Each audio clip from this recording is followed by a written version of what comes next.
আমার দাদা কি আছিল আমার দাদা আর একটা বড় একটা গোয়াল ঘর ছিল, ওইটার মধ্যে গরু এক রান্ত ভাল লইতো, আরেক দরজা বাইরেতে বাইরেতে গরু বেল দিত। আমার দাদা কি আছিল কুড়া দিয়া আকাশের তারা গুনত।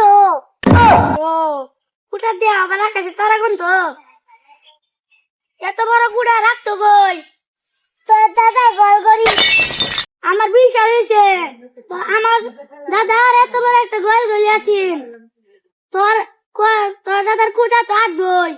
জানো দোস্ত, আমার দাদা 4 দিন আগে ঘূর্ণিঝড়ে আমার না আকাশ থেকে ফাইটে গেছিল। আমার দাদা আকাশ থেকে শুই শুতে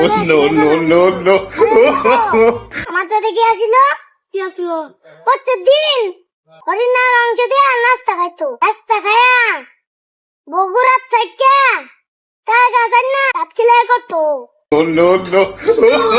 কি করবে? আমি এখন বাংলাদেশে লেখাপড়া শেষ করছি, আমেরিকা যাবো লেখাপড়া করতে। আমি তো আমার দাদার ছোটবেলায় লেখাপড়া করবার গেছিলাম আমেরিকা। ওসুমবেলা কোনো প্লেন ছিল না, সাগর দিয়া বড় বড় নৌকা চলতো, ওই নৌকা দিয়া আমরা নদী পার হইতাম। আমি ছোটকালে ফোরসাপ করতাম, ওই ফোরসাপে বড় বড় সাগর হতো, ওই সাগরে তোরা আমেরিকা গেছস। তো ভাই আর বন্ধুরা, আপনারা যেখান থেকে ভিডিওটি দেখছেন, যদি ভিডিওটি ভালো লাগে বেশি বেশি লাইক করবেন, শেয়ার করবেন, কমেন্ট করবেন, সাবস্ক্রাইব করবেন, বেল আইকন বাজায় রাখবেন আমাদের পরবর্তী ভিডিও আপডেট পাওয়ার জন্য।